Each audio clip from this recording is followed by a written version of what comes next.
আসসালামু আলাইকুম, স্বাগত জানাচ্ছি আন্তর্জাতিক সংবাদে। শুরুতে জানিয়ে দেব সংবাদ শিরোনাম, পরে বিস্তারিত। প্রথমে জানিয়ে দেব ইরানের যে কোনো হামলার কঠোর জবাবের হুঁশিয়ারি নেতানিয়াহুর। আরও জানিয়ে দেব সিরিয়ায় সরকারি বাহিনী ও এসডিএফ এর ভয়াবহ সংঘর্ষ, বহু হতাহত। এদিকে মঙ্গোলিয়া সীমান্তে শতাধিক ব্যালিস্টিক ক্ষেপণাস্ত্র মোতায়েন করেছে চীন। আরও থাকছে মাদুরোকে ট্রাম্পের হুঁশিয়ারি, ভেনেজুয়েলাকে সমর্থন চীন রাশিয়ার। আরও জানিয়ে দেব ইরান হঠাৎ হামলা চালাতে পারে, ট্রাম্পকে জানালো ইসরায়েল। এবার লেবাননে আবারও ইসরায়েলি হামলা, নিশানায় 2 নেতা। সর্বশেষ জানিয়ে দেব ইউক্রেনীয় সেনাদের অবস্থান লক্ষ্য করে ব্যাপক ড্রোন ও মিসাইল হামলা রাশিয়ার। শুনছিলেন সংবাদ শিরোনাম, এবার বিস্তারিত। ইরানের যে কোনো হামলার কঠোর জবাবের হুঁশিয়ারি নেতানিয়াহুর। ইসরায়েলের প্রধানমন্ত্রী বেনিয়ামিন নেতানিয়াহু বলেছেন, ইরান যদি ইসরায়েলের বিরুদ্ধে কোনো সামরিক পদক্ষেপ নেয় তবে তার জবাব হবে অত্যন্ত কঠোর। গত সোমবার সাইপ্রাসের প্রেসিডেন্ট ও গ্রিসের প্রধানমন্ত্রীর সঙ্গে যৌথ সংবাদ সম্মেলনে তিনি কথা বলেন। নেতানিয়াহু জানান, সাম্প্রতিক সময়ে ইরানের চালানো সামরিক মহড়া ইসরায়েলের নজরে রয়েছে। ইরানি গণমাধ্যমের দাবি, তেহরান, ইস্পাহান ও মাশহাদ থেকে ক্ষেপণাস্ত্র উৎক্ষেপণ করা হয়েছে, যদিও রাষ্ট্রীয় গণমাধ্যম এর কোনো ভিত্তি প্রকাশ করা হয়নি। ইসরায়েলের রাষ্ট্রীয় সম্প্রচার মাধ্যম তথ্য অনুযায়ী আগামী 29 ডিসেম্বর যুক্তরাষ্ট্র সফরে গিয়ে নেতানিয়াহু ইরান বিষয়ে সম্ভাব্য সামরিক বিকল্পগুলো মার্কিন প্রেসিডেন্ট ডোনাল্ড ট্রাম্পের সামনে উপস্থাপন করবেন। একই সঙ্গে ইরানের ব্যালিস্টিক ক্ষেপণাস্ত্র কর্মসূচি নিয়ে হালনাগাদ গোয়েন্দা তথ্য তিনি তুলে ধরবেন। এর আগে ইসরায়েলি সেনাপ্রধান জেনারেল আয়াল জামির যুক্তরাষ্ট্রের সেন্ট্রাল কমান্ডের প্রধান ব্র্যাড কুপারের সঙ্গে আলোচনা করবেন। তিনি সতর্ক করে বলেন, ইরানের সাম্প্রতিক মহড়াগুলো আকস্মিক হামলার আড়াল হিসাবেও ব্যবহৃত হতে পারে। সিরিয়ায় সরকারি বাহিনী ও এসডিএফ এর ভয়াবহ সংঘর্ষ, বহু হতাহত। সিরিয়ায় আবারও শুরু হয়েছে রক্তক্ষয়ী সংঘর্ষ। দেশটির আলেপ্পোতে সরকারি বাহিনী আর কুদি নেতৃত্বাধীন এসডিএফ এর মধ্যে ভয়াবহ সংঘর্ষ হয়েছে। এসডিএফকে সিরীয় সেনাবাহিনীতে যুক্ত করার বিষয়ে চলা গুরুত্বপূর্ণ বৈঠকের মধ্যেই সহিংসতার এই ঘটনা ঘটল। স্থানীয় সময় গত সোমবার 22 ডিসেম্বর সিরিয়ার আলেপ্পো শহরের শেখান ও লাইরুম গোলচত্বরে সিরীয় নিরাপত্তা বাহিনী ও কুদি নেতৃত্বাধীন সিরিয়ান ডেমোক্রেটিক ফোর্সেস এসডিএফ এর মধ্যে গুলি বিনিময় শুরু হয়। এতে নিহত হয়েছে অন্তত 2 বেসামরিক নাগরিক, আহত হয়েছেন অনেকে। দেশটির রাষ্ট্রীয় সংবাদ সংস্থা সানা জানায়, সংঘর্ষের সময় আতঙ্কে বহু পরিবার এলাকা ছেড়ে পালিয়ে যায়। সিরিয়ার স্বরাষ্ট্র মন্ত্রণালয়ের অভিযোগ, আলেপ্পোর শেখ মাকসুদ ও আশরাফিয়া এলাকায় যৌথ চেকপোস্টে থাকা নিরাপত্তা বাহিনীর উপর হামলা চালিয়েছে এসডিএফ। 2 বাহিনীর সহিংসতা এমন সময় ঘটেছে যখন তুরস্কের পররাষ্ট্রমন্ত্রী হাক্কান ফিদান দামেস্কে সিরীয় নেতৃত্বের সঙ্গে বৈঠক করেন। বৈঠকের মূল আলোচ্য বিষয় ছিল এসডিএফ বাহিনীকে সিরিয়ার নতুন জাতীয় সেনাবাহিনীতে কিভাবে অন্তর্ভুক্ত করা হবে। তাই প্রশ্ন উঠেছে, আলোচনার মধ্যেই কেন এমন সহিংসতা? গত মার্চে সিরীয় প্রেসিডেন্ট আহমেদ আল সারা এসডিএফ এর সঙ্গে একীভূতকরণ চুক্তি স্বাক্ষর করলেও তা এখনও বাস্তবায়ন হয়নি। তুরস্ক চায় এসডিএফ ভেঙে তাদের যোদ্ধাদের আলাদাভাবে সেনাবাহিনীতে যুক্ত করা হোক, তবে কুদি পক্ষ চাইছে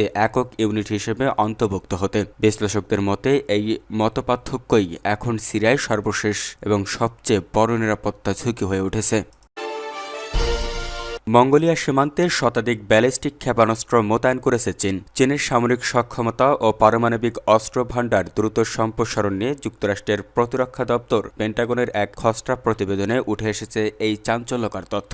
প্রতিবেদনে দাবি করা হয়েছে, চীন 3টি সাইলো ফিল্ডে সাধারণত কৃষিক্ষেত্রে বা শিল্পে বাল্ক বা প্রচুর পরিমাণে শস্য, খাদ্যদ্রব্য, সিমেন্ট, কয়লা ইত্যাদি সংরক্ষণের জন্য ব্যবহৃত বিশাল কাঠামো বা ট্যাঙ্কগুলোকে বোঝানো হয়। 100টিরও বেশি আন্তঃমহাদেশীয় ব্যালিস্টিক ক্ষেপণাস্ত্র বা আইসিবিএম মোতায়েন করেছে বলে ধারণা করা হচ্ছে। পেন্টাগনের প্রতিবেদন অনুযায়ী চীন বর্তমানে বিশ্বের অন্য যে কোনো পারমাণবিক শক্তিধর দেশের তুলনায় দ্রুতগতিতে তার অস্ত্র ভাণ্ডার সম্প্রসারণ ও আধুনিকায়ন করেছে। তবে এই ধরনের প্রতিবেদনকে চীনকে কলঙ্কিত ও আন্তর্জাতিক সম্প্রদায়কে বিভ্রান্ত করার অপচেষ্টা বলে অভিহিত করেছে বেইজিং। গত মাসে যুক্তরাষ্ট্রের প্রেসিডেন্ট ডোনাল্ড ট্রাম্প বলেছিলেন, তিনি চীন ও রাশিয়ার সঙ্গে নিরস্ত্রীকরণ বিষয়ে একটি পরিকল্পনা নিয়ে কাজ করতে পারেন। কিন্তু পেন্টাগনের খসড়া প্রতিবেদনে বলা হয়েছে, বেইজিং এই ধরনের উদ্যোগে আগ্রহী বলে কোনো ইঙ্গিত পাওয়া যায়নি। প্রতিবেদনে উল্লেখ করা হয়, অস্ত্র নিয়ন্ত্রণ বা আরও বিস্তৃত আলোচনা নিয়ে বেইজিংয়ের কোনো আগ্রহ আমরা দেখতে পাচ্ছি না। প্রতিবেদনে বিশেষভাবে বলা হয়েছে,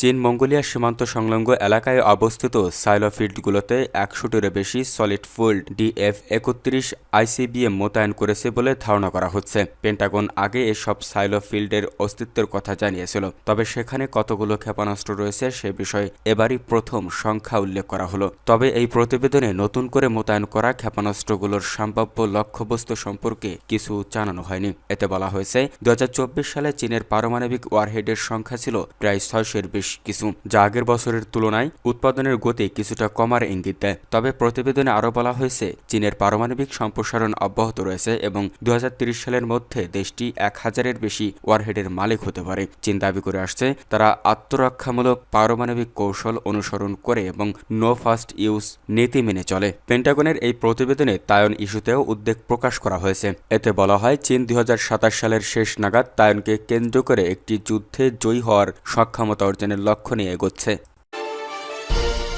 মাদুরোকে ট্রাম্পের হুঁশিয়ারি, ভেনেজুয়েলাকে সমর্থন চীন রাশিয়ার। মার্কিন প্রেসিডেন্ট ডোনাল্ড ট্রাম্প ভেনেজুয়েলার প্রেসিডেন্ট নিকোলাস মাদুরোকে সতর্ক করে বলেছেন, ক্ষমতা ছেড়ে দেওয়াটাই এখন মাদুরোর জন্য সবচেয়ে বুদ্ধিমানের কাজ হবে। ভেনেজুয়েলার উপর ওয়াশিংটনের চাপ আরও বাড়িয়ে ট্রাম্প স্পষ্ট করে জানিয়েছেন, মাদুরো যদি পরিস্থিতি নিয়ে শক্ত চাল চালতে চান তবে সেটাই হবে তার শেষ ভুল। গত সোমবার 22 ডিসেম্বর ফ্লোরিডার মার এ লোগো রিসোর্টে নিজের শীর্ষ জাতীয় নিরাপত্তা কর্মকর্তাদের সঙ্গে বৈঠকের পর সাংবাদিকদের এসব কথা বলেন ট্রাম্প। এমন উত্তপ্ত পরিস্থিতির মধ্যেই মাদুরো সরকারের প্রতি পূর্ণ সমর্থনের ঘোষণা দিয়েছে রাশিয়া। অন্যদিকে যুক্তরাষ্ট্রের এই পদক্ষেপের তীব্র নিন্দা জানিয়েছে চীন। খবর আল জাজিরার। ভেনেজুয়েলার গুরুত্বপূর্ণ তেল খাতের উপর নিয়ন্ত্রণ নিতে ইতিমধ্যেই অভিযান শুরু করেছে মার্কিন কোস্ট গার্ড। তারা দেশটির 3টি তেল ট্যাঙ্কার ধাওয়া করে জব্দ করেছে, যেগুলোতে প্রায় 40 লাখ ব্যারেল তেল রয়েছে। ট্রাম্প জানিয়েছে এই তেল ও জাহাজগুলো আর ফেরত দেওয়া হবে না। যুক্তরাষ্ট্র এই তেল নিজেদের কৌশলগত মজুদে ব্যবহার করতে পারে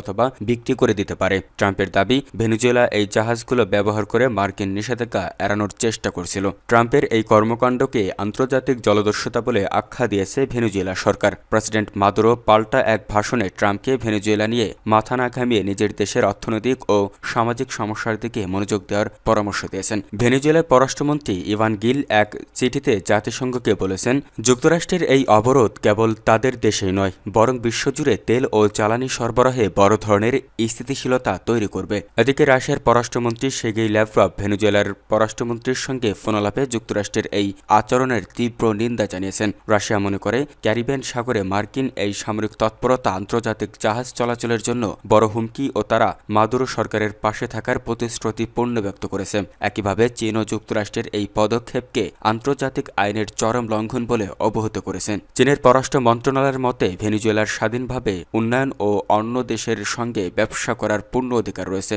তবে রাশিয়া ও চীনের এই হুঙ্কারকে খুব একটা গুরুত্ব দিচ্ছে না মার্কিন পররাষ্ট্রমন্ত্রী মার্কো রুবিও। তিনি মনে করেন ইউক্রেন যুদ্ধ নিয়ে রাশিয়া এতটাই ব্যস্ত যে ভেনেজুয়েলা ইস্যুতে তাদের কোনো শক্ত ভূমিকা নেওয়ার সুযোগ নেই। এই ক্রমবর্ধমান উত্তেজনা নিয়ে মঙ্গলবার 23 ডিসেম্বর জাতিসংঘের নিরাপত্তা পরিষদে আলোচনার কথা রয়েছে। যুক্তরাষ্ট্র ইতিমধ্যেই ঘোষণা দিয়েছে তারা তাদের মাদকবিরোধী অভিযানের অংশ হিসেবে এই অঞ্চলের সামরিক উপস্থিতি আরও বাড়াবে, যা লাতিন আমেরিকা রাজনীতিতে নতুন করে সংঘাতের সংখ্যা তৈরি করেছে।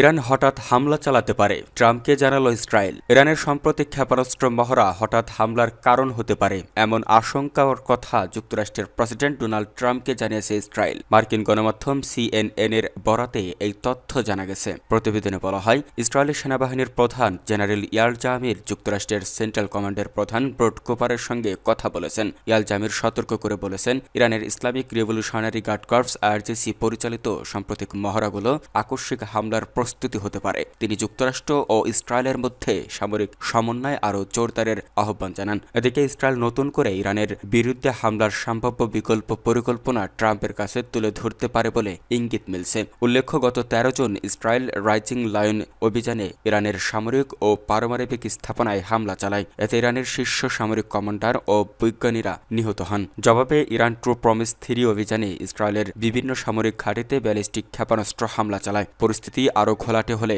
22 জুন যুক্তরাষ্ট্র ইরানের ফোর্দ পারমাণবিক স্থাপনায় বিমান হামলা চালায়। এরপর ইরান কাতারের আল ওয়াহিদে অবস্থিত মার্কিন ঘাঁটিতে হামলা চালায়। টানা 12 দিনের উত্তেজনার পর 24 জুন যুদ্ধবিরতি ঘোষণা দেন প্রেসিডেন্ট ট্রাম্প। লেবাননে আবারও ইসরায়েলি হামলা, নিশানায় 2 নেতা। লেবাননে আবারও হামলা চালিয়েছে ইসরায়েল। দেশটি এই হামলায় প্রতিরোধ যোদ্ধা হিজবুল্লাহর 2 নেতাকে নিশানা করেছে। গত সোমবার 22 ডিসেম্বর টাইমস অফ ইসরায়েলের এক প্রতিবেদনে এই তথ্য জানানো হয়েছে। ইসরায়েলের সামরিক বাহিনী জানিয়েছে, গত রোববার দক্ষিণ লেবাননে চালানো বিমান হামলায় হিজবুল্লাহর 2 সদস্যকে লক্ষ্যবস্তু করা হয়। এতে অভিযানে একজন নিহত হয়েছেন। লেবাননের স্বাস্থ্য মন্ত্রণালয় জানিয়েছে, দক্ষিণ লেবাননের ইয়াতের শহরে ইসরায়েলি হামলায় একজন নিহত এবং আরেকজন আহত হয়েছেন। ইসরায়েলি প্রতিরক্ষা বাহিনী আইডিএফ গত সোমবার জানায়, নিহত ব্যক্তি ওই এলাকায় হিজবুল্লাহর অবকাঠামো পুনর্গঠনের কাজে জড়িত ছিলেন। আইডিএফের দাবি, তার কর্মকাণ্ডগুলো ইসরায়েল ও লেবাননের মধ্যে হওয়া সমঝোতার লঙ্ঘন। হামলার ভিডিও ফুটেজও প্রকাশ করেছে ইসরায়েলি সেনাবাহিনী। 2024 সালের নভেম্বরে কার্যকর হওয়া যুদ্ধবিরতির পরও ইসরায়েল নিয়মিতভাবে লেবাননে হামলা চালিয়ে যাচ্ছে। তাদের দাবি, এসব হামলার লক্ষ্য হিজবুল্লাহর অবকাঠামো বা যুদ্ধবিরতি লঙ্ঘনকারী সদস্যরা। একই সঙ্গে ইসরায়েল দক্ষিণ লেবাননের 5টি কৌশলগত স্থানে এখনও সেনা মোতায়েন রেখেছে। বৈরুতের স্বাস্থ্য মন্ত্রণালয় জানায়, গত রোববার ইয়াতের শহরে একটি গাড়ি ও একটি মোটরসাইকেল ইসরায়েলি হামলার চালানো হয়। এতে একজন নিহত ও একজন আহত হয়। ইয়াতের শহরটি ইসরায়েল সীমান্ত থেকে প্রায় 5 কিলোমিটার দূরে। এদিকে লেবাননের সেনাবাহিনী জানিয়েছে, সীমান্তবর্তী ইয়ারুন এলাকায় তারা একটি ইসরায়েলি নজরদারি যন্ত্র শনাক্ত করে তা নিরস্ত করছে। উল্লেখ্য, যুক্তরাষ্ট্রের মধ্যস্থায় গত বছরের শেষ দিকে ইসরায়েল ও হিজবুল্লাহ যুদ্ধবিরতিতে সম্মত হয়। ইসরায়েল দাবি, উত্তরাঞ্চলের প্রায় 60,000 বস্তুত নাগরিককে নিরাপদে ফিরিয়ে আনতেই এই অভিযান চালানো হয়েছিল। ইসরায়েল জানায়, যুদ্ধবিরতির পর থেকে তারা 380 জনের বেশি হিজবুল্লাহ সদস্য ও মিত্র গোষ্ঠীর যোদ্ধাকে হত্যা করেছে। এছাড়া এসব অভিযানে শত শত স্থাপনা লক্ষ্য করে হামলা চালানো হয়েছে। এ সময় দক্ষিণ লেবাননে 1200 এর বেশি অভিযান পরিচালনা করা হয়।